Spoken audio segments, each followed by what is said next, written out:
What's going on, everybody, and welcome to the Other Side of the Firewall podcast. We spot the latest and greatest of cybersecurity news, as well as we highlight those movers and shakers and glass ceiling breakers. Those people of color who made it to the other side of the proverbial firewall. My name is Ryan Williams, and as always, I'm joined by Shan Tynes. What's up? And Chris Abercon. What's going on, everybody? What's going on? So, welcome to the Tuesday episode. So, Monday and Tuesday are topics, Wednesday discussion, Thursdays Ask a CISSP. Definitely check out the previous one I had with Matthew Hale, which is very topical for February, right? Black History Month. We talk about his website, We Gonna Learn Today, which is one of the biggest Black historical websites out there. So, definitely check that one out. And then Fridays, everything else, movies, books, games, all that cool stuff. But without further ado, I give it to Shannon. All right, everybody. So this article comes from the Record.media, written by Joe Worminski, and the title of this one is Recent Ghost Cring Ransomware Activity Prompts Alert from FBI and CISA, right? So we're talking about this new group that's out there, not necessarily a new group, right, but a ransomware group known as Ghost, right? So they always got the cool names, and they've been exploiting vulnerabilities in software and firmware over the last few years. But here's what gets me about it, right? It's not like they're doing anything too groundbreaking, right? What they are doing is they are going through and they are looking for old vulnerabilities that have not been taken care of already, right? Like stuff that's already out there that the public knows about, right? They're not addressing any 0 days or anything like that. They even reference in the article that if they come across something that's too hard to get into, they're going to move on. They're going to go along their way, right? So, folks, we talk about this all the time, right? The stuff that is known is the easy stuff. Like if a 0 day happens, it's one of those things where it's like, okay, there's very little you can do about that, right? It wasn't known, came up quick, someone took advantage, right? It could be widespread. That's different than stuff that hasn't been patched or is old or is end of life that they're taking advantage of. And that's what they're doing here, right? And in the article, they talk about it. They're like, hey, a lot of the places, right, that they talk about that are critical infrastructure, they're talking about schools, universities, healthcare, government networks, religious institutions, like things we've talked about on this show, manufacturing companies, right? Like if you deal in these fields like this, you gotta do better, right? Like even if you don't have a large cybersecurity team, a lot of this stuff is very easily taken care of for you, especially if you're in the Microsoft world, right? So Microsoft makes it very easy, to make those patches available and things of that nature. Now, if it's a third party or some other type of thing, like if it's Adobe or whatever, right? That's a little bit different. You got to work a little harder for it, right? But I say this a lot, and I find myself saying it a lot. And as I'm thinking about it now, it's disheartening, right? Like I hate to see this, but why are we at this point now? Like these IT companies are making it a lot easier for you to get a hold of what you need to patch their systems, right? They're not hiding it from you, right? They've never been hiding it from you, but they're making it more readily accessible. So the fact that Ghost Cring is out here, making waves by doing this with old stuff, like this is not anything new. It's not groundbreaking, but they're out there making their rounds and benefiting from it, right? Because they're a ransomware gang. So they're like, hey, if you want your stuff back, this is what you got to do, right? And now you're panicking because you didn't patch something from 3 years ago. You know what I mean? Or you're operating on an operating system that's no longer supported by, whatever company, right? Red Hat, Microsoft, whatever it may be. But yeah, Chris, what's your thoughts on this? Yeah, I mean, you hit the nail on the head right there, right? So these organizations, they're gonna find the softest targets out there. Right, and they happen to be schools, universities, healthcare, government networks. Maybe not government networks. Maybe local government networks. Right, smaller governments that have a few network pieces of network equipment that haven't been patched in 2-3 years or haven't been inspected at all because they're still working. Just because it still works doesn't mean it's secure. So the whole thing, if it ain't broke, don't fix it, doesn't necessarily apply to IT. Especially IT security. That's huge, right? Like, hey, they specifically call it unpatched Fortinet security appliances. But it's not just Fortinet. You've got all these other vendors that have patches that send out yearly, quarterly patches or firmware updates, right, to prevent security intrusions into those devices. Go check that out, right, and see if they're end of life.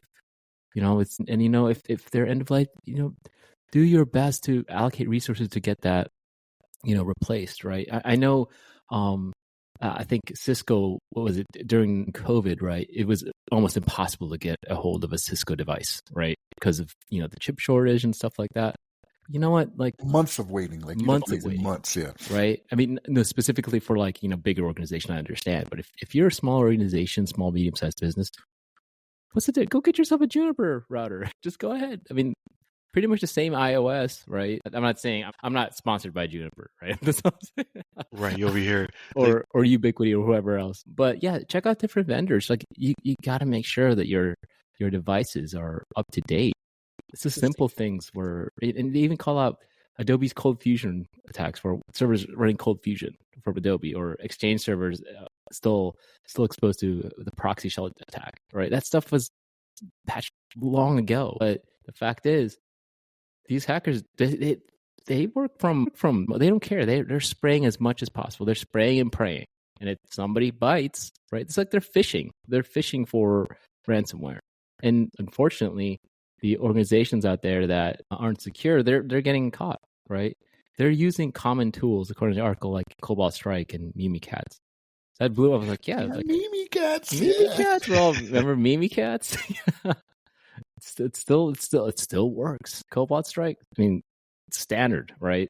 So it's very, very important for you for at least if you're an organization that hasn't really thought about this stuff in a while, consult a third party and have them do a vulnerability scan or vulnerability assessment on your organization, right? They can show you the risks associated with unpatched systems. So maybe some of your processes might be lax in certain areas and maturity, but it's I understand for small businesses, it's a lot more difficult if you're running a 2, 3, 4-man shop, right, in manufacturing, but sometimes it's worth getting that third party opinion, right? And it could definitely save you a lot in the long run, so that's kind of my thoughts there. But even if you're a small company, it's not like these IT companies are hiding the fact that this particular operating system or equipment is going to end of life on this date. They are correct, not hiding right? it, and they give you a lot of lead time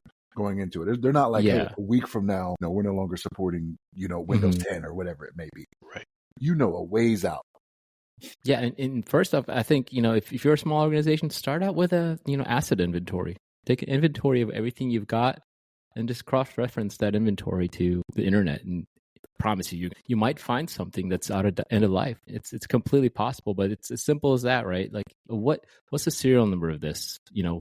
Fortinet, right, or Cisco, or whatever it might be, and then cross-reference it and see if there's any updates needed for that. And I know it's probably a pain in the butt, but it's worth it, especially when you're protecting your information and your livelihood and business. Absolutely. So you bring up a lot of really good points, and we kind of talked a little bit about this offline about people trying to pretty much negate risk, right? They're like, I'll give it to somebody else. But in this instance, like, if you're a mom and pop, or you're a small to mid-sized business that doesn't have a really robust IT staff, like if your CEO is also your IT person, right? In that regard, you have like some kind of switch in the closet that you never patch. You're susceptible to these old vulnerabilities, right? Your WannaCries, your Log4js, your things of that nature. If you never patch, you never patch management, like, not to be too hyperbolic, but it's kind of a science, right? Like you have to build out a schedule to know, hey, I need to go after these vulnerabilities because I have this equipment, and I need to mitigate downtime, and et cetera.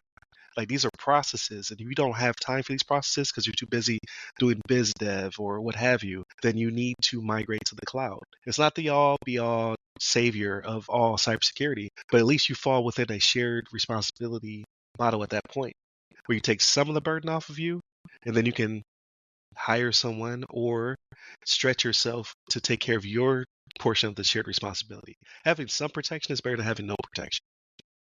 There's a lot of people just out there just like gambling, hoping that it'll never happen to me. They'll never target me because I'm too small, or like I don't know much about IT, so I'm doing the best I can. You're not doing the best you can. The best you could be doing is to share that responsibility with someone else, whether you hire somebody on your staff, which could be pricey or expensive, or you shift all your stuff into the cloud and then have a larger company, an Azure or AWS, provide some of this patch management for you. You still need to work on your TTPs, right? You still have skin in the game, but right now you're just out here just freestyling, and it's not going to wind up good for you. So that's my 2 cents. Like, because I hate to always push people towards the cloud, because they think I'm completely protected because Microsoft is the best, or Google's the best, to a certain extent. you still have to have your own responsibilities within this environment to protect your clientele and your information, things of that nature. But it's better than having nothing by a long shot. So I just hope people start to kind of bridge that gap. Either if you're on-prem, you hire somebody, or you become a jack of all trades. If you don't have time for that, shift yourself into the cloud, and then you'll have a little bit less responsibility up front. But now you still have to do something, right? It's not magic. You're not entering odds when you 365, right? So I just hope people start to kind of figure that out, because like these organizations that are reporting this, they have less personnel than ever. So this information is not going to be flowing as readily and be as readily available as it currently is in this environment. So you need to start protecting yourself a little bit more, and start to dig into these forums and websites. And again, if you don't have that time, you need to shift it to somebody else who does, whether that be the cloud or hiring staff that can help protect you. And even then, and I can't say this for sure, but I imagine even the lowest tier of service you can get if you offset it to somebody else will offer patching, right? Like I imagine that is the basic that they're going to give you. Like they have other tiers or they'll offer other things, right? Right. If it's a platform as a service, they have no choice but to patch it to some extent. Because you could get bare bones, but like if you were doing nothing before, you'd definitely be doing nothing in that environment. So don't get that. But I kind of digress. I'm going to get off of small businesses next.